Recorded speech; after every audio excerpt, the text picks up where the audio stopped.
الحمد لله رب العالمين الرحمن الرحيم مالك يوم الدين إياك نعبد وإياك نستعين اهدنا الصراط المستقيم صراط الذين أنعمت عليهم غير المغضوب عليهم ولا الضالين.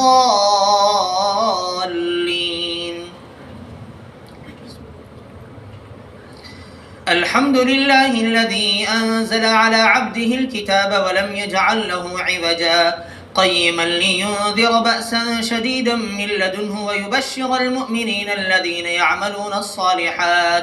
يعملون الصالحات أن لهم أجرا حسنا ماكثين فيه أبدا وينذر الذين قالوا اتخذ الله ولدا ما لهم به من علم ولا لآبائهم كبرت كلمة تخرج من أفواههم إن يقولون إلا كذبا فلعلك باخع نفسك على آثارهم إن لم يؤمنوا بهذا الحديث أسفا إنا جعلنا ما على الأرض زينة لها لنبلوهم أيهم أحسن عملا وإنا لجاعلون ما عليها صعيدا جرزا أم حسبت أن أصحاب الكهف والرقيم كانوا من آياتنا عجبا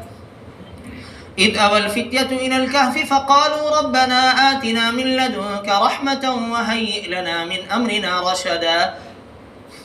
فضربنا على آذانهم في الكهف سنين عددا ثم بعثناهم لنعلم أي الحزبين أحصى لما لبثوا أمدا نحن نقص عليك نبأهم بالحق إنهم فتية آمنوا بربهم وزدناهم هدى وربطنا على قلوبهم إذ قاموا فقالوا ربنا رب السماوات والأرض لن ندعو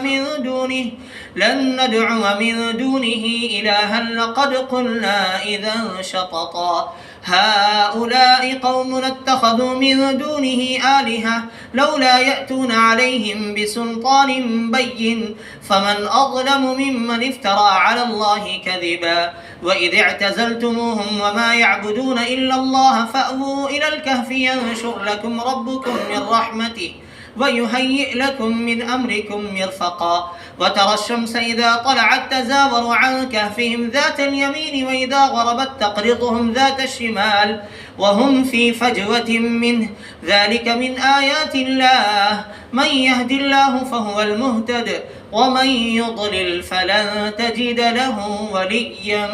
مرشدا. الله أكبر.